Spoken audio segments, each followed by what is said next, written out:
Hello. Hmm. This is the first time that I'm getting in touch with you all to clarify something, and I think this will be the first time that I'll be thinking twice before I speak my heart because I'm anxious that my words might be misinterpreted. So forgive me if I take a while longer than usual to communicate my thoughts. Mm. And I'd like to do this in English. In a recent interview, I was asked if I was a supporter of the left or the right wing, and I clearly stated that I believe I'm neutral, and we need to be good human beings first before we identify ourselves with our beliefs, and that the oppressed need to be protected at any cost. So, further into the interview, I went on to elaborate on how I look at things, and I had quoted two references which had a huge impact on me and which left me traumatized for days.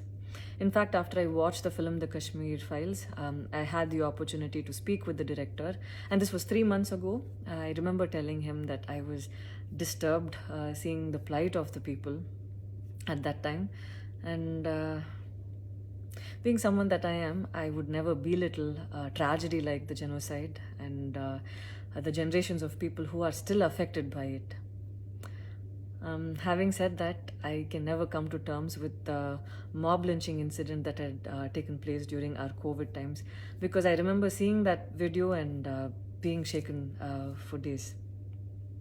I believe that violence in any form is wrong, and violence in the name of any religion is a huge sin. So this is all that I wanted to, this is all that I intended to say, and that's all.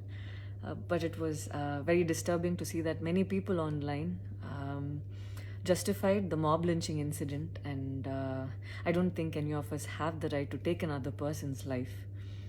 Being a medical graduate, I believe that all lives are equal and all lives are important. And I hope a day doesn't come when a child is born and he or she is scared of his or her identity. And I pray that we're not heading towards that, at least. See, 14 years of my life, my school life, I remember every day going to school and chanting, "All Indians are my brothers and sisters. I love my country and I'm proud of its rich and varied heritage." So maybe it went so deep into my head. And we as children would never differentiated each other based on culture or caste or religion. So, so anytime I speak, it comes from a very neutral ground, and I was very surprised to see that whatever I had spoken was taken in a completely different way.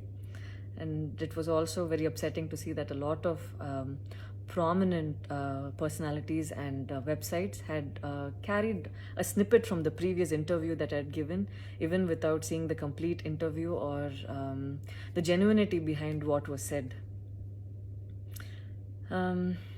I would like to take this opportunity to thank the people who stood by me the last few days, because I remember feeling so alone and conflicted, wondering what I did wrong. And it was heartwarming to see that a lot of people raised their voice in support of me, and I felt like they knew me for who I am. So thank you so much for making me feel like I wasn't alone. So I wish you all happiness, peace, and love. Thank you so much.